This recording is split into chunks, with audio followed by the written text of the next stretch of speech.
Senhor presidente, senhores deputados, senhora presidente, as pessoas que acompanham em casa, pela internet, aqui os membros do movimento social, servidores, trabalhadores em geral, estudantes que acompanham aqui na Assembleia, na galeria, ou nos auditórios ou pelos corredores. Quero dizer que para nós é uma honra recebê-los aqui no dia de hoje nessa casa. A casa, de fato, é do povo. Quem financia isso aqui é a população do Estado de São Paulo, com o seu suor e o seu trabalho. Cada um que vai lá no supermercado fazer uma compra, paga lá em média 18% de ICMS, que é o principal imposto que nós temos hoje de arrecadação no Estado de São Paulo, e uma parte vem para financiar isso aqui. Então eu quero parabenizar pela presença, dizer que essa presença é fundamental. Essa presença é fundamental para que nós possamos sensibilizar os deputados e deputadas do Estado de São Paulo. Porque, infelizmente, em que pese nós temos aí matérias e mais matérias, seja em revistas, em jornais, na internet, sobre esse grande escândalo em torno da alimentação escolar, o dado concreto é que a CPI até agora ainda não foi instalada nessa casa. Até o momento não se abriu aqui uma investigação em relação a um assunto tão importante. Eu fui professor da rede pública. Quero dizer aqui aos senhores deputados, 1999, uma cena que não me sai da cabeça, na escola Dionísio Vieira, um bairro popular da cidade de Sorocaba. Na fila da merenda, uma criança com o tapuér na mão. Perguntei a ela por que do tapuér, ele disse: professor, eu vou comer a merenda e vou levar também um pouco de alimentação para minha casa, para os meus irmãos.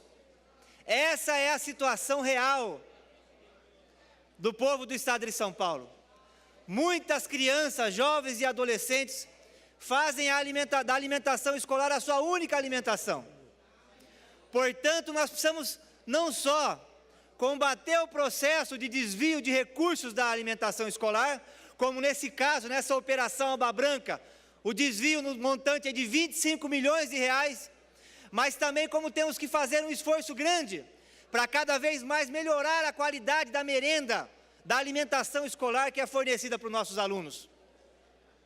O ideal seria que a criança chegasse na escola pela manhã, tomasse um café da manhã, almoçasse, tomasse um café da tarde e saísse jantada da escola, com legumes, verduras, com alimentos in natura, favorecendo o alimento que é produzido na região, para também fortalecer a agricultura regional e a pequena agricultura. Esse é o projeto ideal de país, inclusive, mas infelizmente não é isso que acontece. E a tragédia é tão farsesca, porque o mesmo representante da Secretaria da Educação, que reuniu dirigentes de ensino ano passado, numa reunião às escuras, em São Paulo, e disse para os dirigentes do ensino de São Paulo, de todas as delegacias regionais, as diretorias regionais de ensino do Estado, que deveria fazer uma guerra contra os estudantes que estavam ocupando as escolas, o mesmo senhor Fernando Padura, o mesmo que fez essa reunião, que diz que os estudantes que ocupavam as escolas eram barderneiros, que dizia que tinha que ser feita uma guerra contra esses estudantes, o mesmo foi pego numa escuta telefônica, e ele, para os ladrões da merenda, era o nosso homem na Secretaria da Educação. Ele era o homem da COAF, ele era o homem do esquema da corrupção dentro da Secretaria da Educação, é esse, senhor Fernando Padura. Tem servidor aqui da Assembleia envolvido, tem nome de deputado, tem secretário envolvido, e é preciso que se faça uma investigação profunda. Nós não podemos admitir que um alimento que já é de má qualidade poderia melhorar muito. Além disso, ainda tem a corrupção de 30%, que encarece ainda mais e também diminui ainda mais a qualidade da alimentação que é fornecida. Então, para nós vermos aqui o JAES, a estatura moral dos asseclas, o ex-secretário da Educação. Os que estavam defendendo a reforma das escolas, que é o fechamento de escolas do ano passado, são os mesmos que montam esquema para desviar dinheiro da merenda. Ele era o nosso homem na Secretaria da Educação.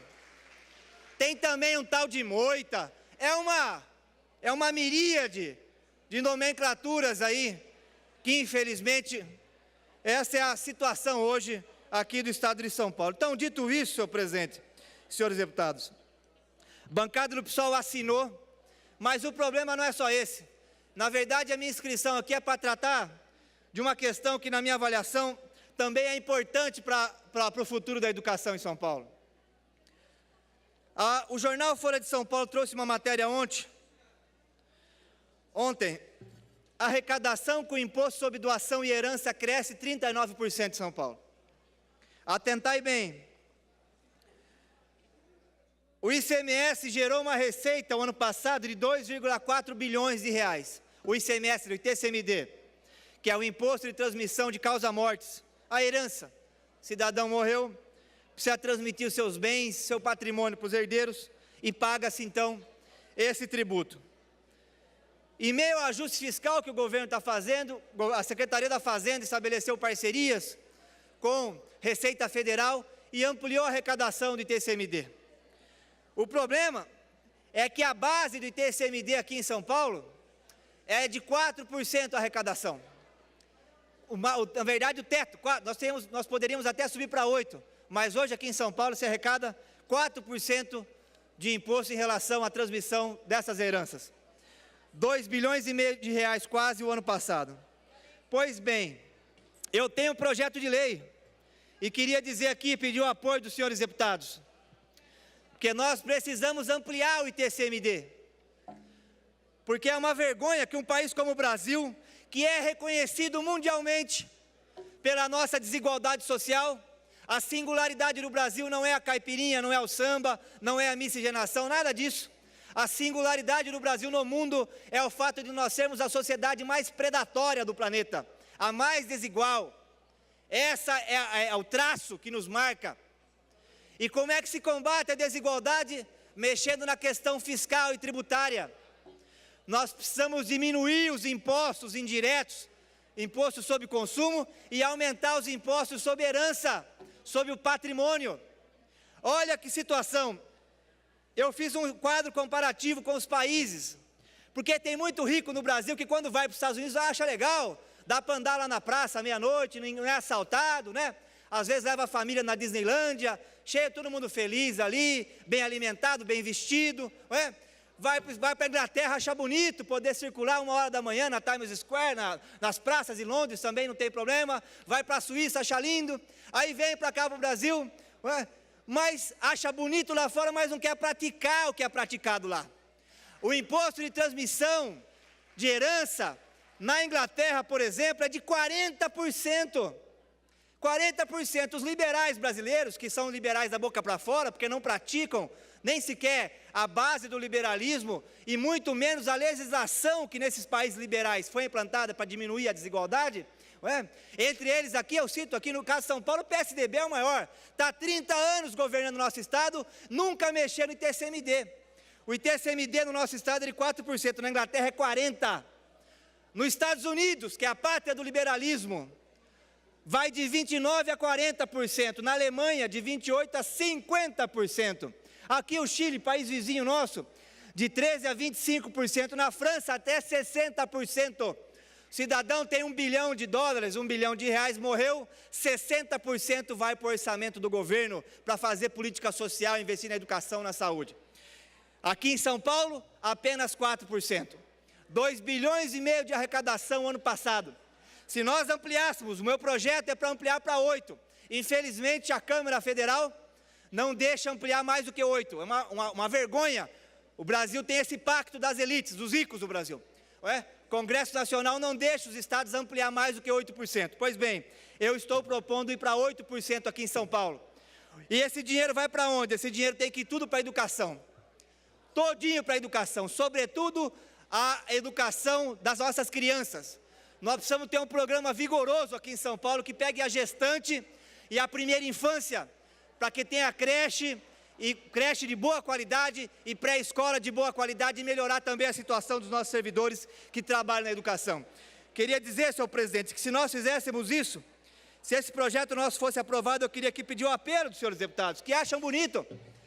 Tem muito deputado aí que vai para a Inglaterra, vai para a Suíça, vai para a Alemanha, acha bacana lá, mas não lembra que lá a desigualdade, que é irmã da violência, é irmã da criminalidade, que a desigualdade só é pequena porque tem taxação das grandes fortunas, das heranças sobretudo. Que nós aprovássemos esse projeto de São Paulo, é um pequeno passo, de 4% para 8%, mas eu queria concluir com isso, senhor presidente. Se nós subíssemos para 8%, 4% arrecadou 2,5 bilhões, 8% nós íamos arrecadar em torno aí de 5 bilhões e alguma coisa. Seriam 2,5 bilhões a mais para investir na educação aqui em São Paulo, para dar para fazer uma educação de qualidade, uma creche de qualidade, uma pré-escola de qualidade, um ensino fundamental de qualidade, dá para investir. Pois bem, esse é o nosso projeto, está tramitando aqui na Assembleia, eu queria pedir o apoio da Casa, porque não dá para fazer um Estado que de fato seja um Estado equilibrado socialmente, sem investir pesado nessa área, que é uma área fundamental para o desenvolvimento da sociedade, que é a educação. Então fica aqui esse apelo para os senhores deputados, para aprovar o nosso projeto, está tramitando nessa Casa, para taxar a herança, não é? E é claro, não dá também para aumentar o imposto da herança, mandar para a educação e os moita, os Fernando Padula, continuar desviando os 30% aí e prejudicando a alimentação das nossas crianças. Então precisa fazer as duas coisas, precisa ampliar os recursos e melhorar a fiscalização. E para começar tudo isso, essa Casa precisa dar o exemplo, precisa instaurar a CPI já. Muito obrigado.